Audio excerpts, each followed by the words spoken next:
ప్రతిపక్షం చేస్తున్న డ్రామాలు కూడా చెప్పాలి. ఎందుకంటే కోడికత్తి డ్రామా చూసాం. వాళ్ళ కార్యకర్తకే వీళ్ళు కోడికత్తిస్తారు, అతని లోపల తీసుకొస్తాడు.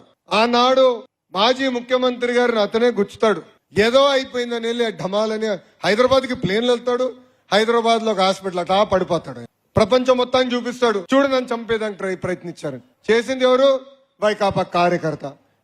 చేపించింది ఎవరు? వైకాపా వాళ్ళు. దాని తర్వాత బాబాయ్ హత్య. ఎక్కడ బాబాయ్ ఎంపీ సీట్ కి అడ్డుపడతాడని ఏకంగా బాబాయ్నే లేపేశారు. ఫస్ట్ ఏమన్నారు? గుండుపోటు అన్నారు. దాని తర్వాత గొడ్డల పోటు అని తెలిసిపోయింది.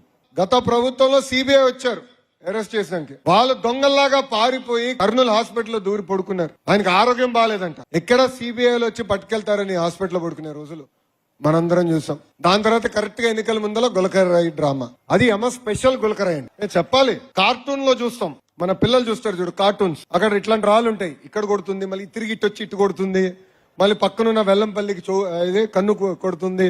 అంటే నలుగురు తల్లిగా వెళ్ళింది ఆ గులకరాయి. స్పెషల్ గులకరాయి.